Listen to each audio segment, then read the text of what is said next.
Assalamualaikum warahmatullahi wabarakatuh. Perkenalkan, nama saya Tazki Aprilia dengan NIM 0805 1382 328114. Jadi, tujuan saya kali ini membuat respon akhir praktikum dasar-dasar hidrodinamika dengan materi gelombang angin dan gelombang pasang surut. Yang pertama, sebelum masuk ke materi yang utama, apa itu gelombang? Gelombang merupakan permukaan laut yang salah satu fenomena sangat kompleks dan mudah berubah dibandingkan dengan arus dan pasang surut. Sehingga untuk memahami secara menyeluruh tentang perilaku dan karakteristik gelombang permukaan laut merupakan hal yang sulit. Gelombang tersebut pada hakikatnya adalah gelombang acak yang berbentuk karena berbagai macam jenis gelombang dengan frekuensi tertentu yang bersuperposisi satu sama lain. Sumber pembangkit gelombang tersebut terutama adalah angin, sehingga sering disebut dengan gelombang angin.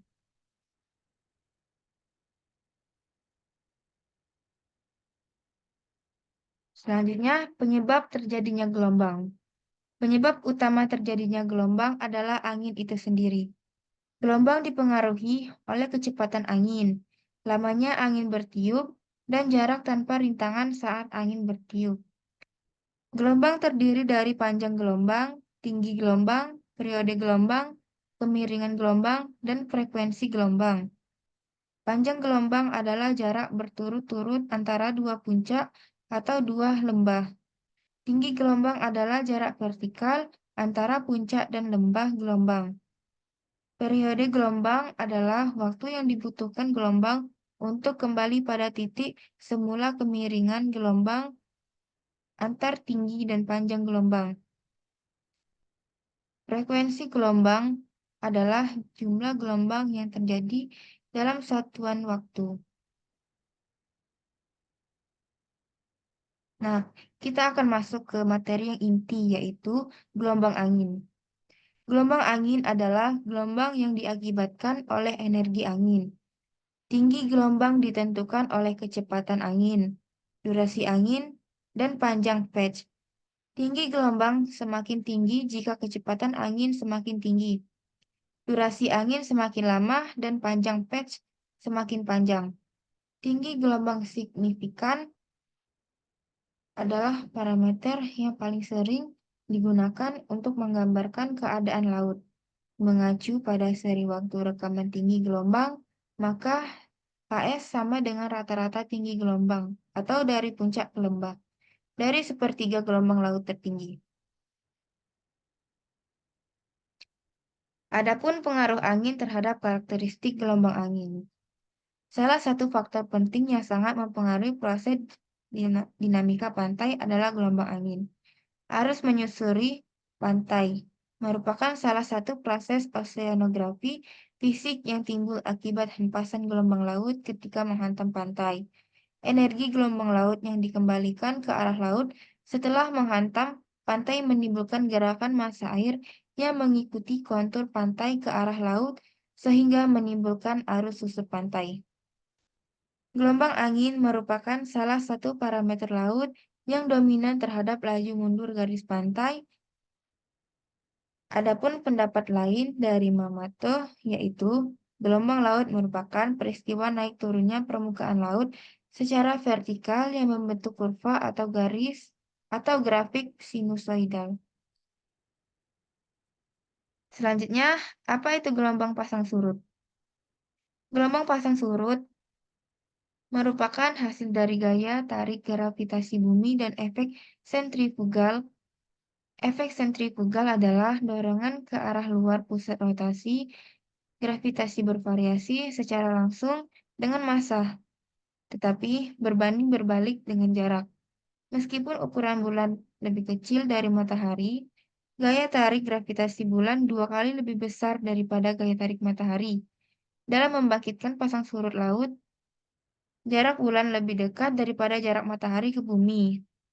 Gaya tarik gravitasi menarik air laut ke arah bulan dan matahari menghasilkan dua tonjolan pasang surut gravitasi laut. Lintang dari tonjolan pasang surut ditentukan oleh destinasi antara sumber rotasi budiman bidang orbital bulan dan matahari.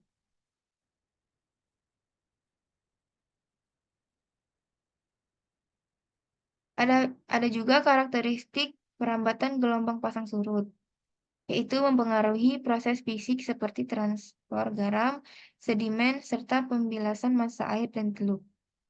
Pasang surut juga mempengaruhi aktivitas biologis seperti zonasi tanaman dan kegiatan makan burung, ikan, dan organisme laut yang lain, serta proses yang terkait peredaman dan pengeringan permukaan darat di zona internal, yaitu daerah yang terletak antara pasang tinggi dan surut terendah. Pasang surut sangat bermanfaat khususnya di muara sungai. Tipe pasang surut dapat diperoleh dengan membangkitkan besarnya amplitudo komponen. Komponen semi dua tipe pasang surut di stasiun tipe pasang surut di stasiun 4 adalah campuran harian tunggal. Bilangan Volmzell di masing-masing stasiun. Tipe pasang surut di laut karena ke arah hilir sungai bergeser dari harian tunggal ke campuran condong harian tunggal. Selanjutnya, perbedaan gelombang angin dan gelombang pasang surut. Yang pertama, gelombang angin adalah gelombang yang terbentuk di permukaan air laut sebagai akibat dari adanya angin yang berhembus di arah permukaan air. Gelombang ini merupakan salah satu aspek penting dalam dinamika laut dan memiliki peran yang signifikan dalam proses seperti redistribusi panas, energi, dan massa samudra.